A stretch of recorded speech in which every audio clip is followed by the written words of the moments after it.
చెప్పండి sir. So ఇందుకు మీ team తో వచ్చారు. సో ఇందుకు ఈ సినిమాలో మెయిన్ మనకి కంటెంట్ ఏముండొచ్చు సార్? సార్ కంటెంట్ చాలా విలేజ్ నేటివిటీ, ఒక ఆహ్లాదకరమైనటువంటి వాతావరణంలో రెండు కుటుంబాల మధ్య జరిగేటువంటి ఒక చిన్న ఇష్యూస్ వల్ల మామూలుగా మన పల్లెటూరులో ఎలా ఉంటుందో తెలుసు కదా. ఆ ఇంటి మీద కాకి వాళ్ళన, ఈ ఇంటి మీద కోడి వచ్చి వాళ్ళన ఎలా ఉంటుందో. సో అలాంటి చిన్న ఇష్యూస్ వల్ల మన కుటుంబాల మధ్య జరిగేటువంటి ఒక కథా సారాంశం సినిమా. ఒక రిలేషన్ గానీ, ఒక స్నేహితులు గానీ, ఒక లవ్ గానీ, ఎనీథింగ్ ఏ రిలేషన్ అయినా అలాంటి వాతావరణం చోటు చేసుకొని మన సినిమాను కూడా కర్ణం గారి ఇది సినిమా చేసామని. సో ప్రేక్షకులందరూ కూడా చూడండి. సో ఇందులో మీ రోల్ ఏ విధంగా ఉండొచ్చు? ఇందులో నా రోల్ అండి ఫ్రెండ్ రోల్ చేస్తున్నాను ఈ సినిమాలో. సో త్రూఅవుట్ సినిమా మొత్తం కూడా ఫ్రెండ్ రోల్ నడుస్తూ ఉంటుంది. కొంత భాగం నా మీద కూడా సినిమా జరిగేటువంటి పరిస్థితి ఉంది. సో చిన్న సినిమాలకు మామూలుగా థియేటర్స్ అనేది దొరకవు కదా, సో మీకు దొరుకుతున్నాయా? లేక ప్రేక్షకులు చిన్న సినిమా పెద్ద సినిమా పక్కన పెడితే సినిమా బాగుంటే ఖచ్చితంగా చూస్తారని మా నమ్మకం. ఆ కోవలోనే ఈ కర్ణం గారి సినిమా కూడా మేము చేయడం జరిగింది. సో ఆ సినిమాని తీసుకుపోయే బాధ్యత మాత్రం మీదే. సో ఆడియన్స్ ని థియేటర్స్ వరకు సో రాగలరంటారా?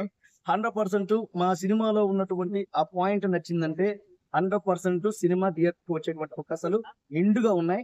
ఆ పాయింట్ కూడా మేము ట్రైలర్ లో గానీ పొందుపరిచి మీ అందరికి చూపిస్తాం. సో ఇందులో ఏమైనా మనకి ఏదైనా మెసేజ్ కంటెంట్ ఉందా?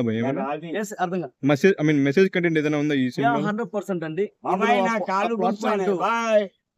ఆ ప్లాట్ పాయింట్ అనేది ఇంతలోకి ఇష్యూ చేయకూడదు, అంటే రిలీజ్ చేయకూడదని చెప్పట్లేదు, కానీ ఆ పాయింట్ ఖచ్చితంగా కొంచెం టీజర్ ట్రైలర్ లో మేము ఖచ్చితంగా చూపిస్తాం. అందువల్ల ఆడియన్స్ కూడా ఎక్సైట్మెంట్ అవుతారు. ఇందులో పాటలు గానీ, ఇందులో సన్నివేశాలు గానీ అన్ని కూడా చాలా న్యాచురల్ గా ఉంటాయి సినిమాలు, కర్ణం గారి సినిమాలు. సో ఫ్యామిలీ ఆడియన్స్ ఖచ్చితంగా వస్తారంటారు సినిమాకి అయితే? మేము ఎస్పెషల్లీ ఇందులో బూతులు లేవండి, ఏడదాకా ప్యాంట్లు అట్లా వేసేది ఏమీ లేదండి. బట్టలు లేవా?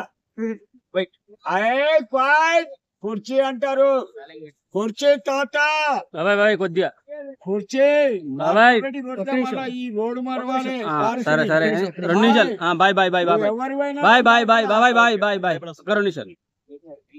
I not care anyone, I not care. నువ్వు డైరెక్టర్ అయినా, ప్రొడ్యూసర్ అయినా, యాక్టర్ అయినా నమస్తే. నేను భయపడా. సో తదా ఏదో పబ్లిసిటీ చేసుకుని చిన్నపిల్లల సినిమా ఉన్నాను జస్ట్ ఎందుకు.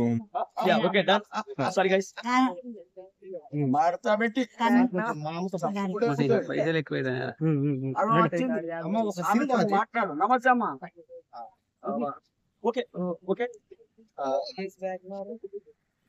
Family audience. ఇంకోటి ఏంటంటే అన్ని సినిమాల్లో ఉన్నట్టు ఎక్స్పోజింగ్ కానీ కొన్ని మన సినిమాలో చూపించదలుచుకోలేదు. తెలుగు వాళ్ళు ఆల్ లాంగ్వేజెస్ వస్తుందండి ఈ సినిమా. సో తెలుగు వాళ్ళు కానీ ఎవరైనా ఆల్ లాంగ్వేజ్ చూడడానికి అనుకూలంగా కుటుంబ తరహా చిత్రంలో ఈ కథని నిర్మించడం జరిగింది కర్ణం గారి మీద. సో ఎట్లాంటి అభ్యంతరం పడాల్సిన అవసరం లేదు. చిన్న పిల్లల నుంచి పెద్దవాళ్ళు దాకా ఈ సినిమాని చూడొచ్చు. అమ్మా ఇందులో హీరో గారు వచ్చేసి కిట్టు పేరు. అలాగే సినిమా స్టోరీ వచ్చి పల్లెటూరు నేపథ్యంలో జరిగేటువంటి ఒక కథమ్మ. డైరెక్టర్ గారు వచ్చేసి హేమంత్ ప్రశాంత్ గారు. హేమంత్ ప్రసాద్ గారు చాలా హ్యాపీ మీరు సినిమా చూస్తున్నాను. మంచి life is goal for you. మంచి స్టోరీ ఉన్నాయి, కానీ తిక్క సాతలు అంట, లవ్లు అంట, గీళ్ళు అంట, స్మోకింగ్ అంట కాకండి. మంచి మనం కూడా చేస్తున్నా. చూడండి లోకల్ కాకులు ఆంటీ కూడా చాలా మా ఆంటీ కూడా చాలా చక్కగా. మా అమ్మ, ఎస్ షీఈ్ మై మదర్.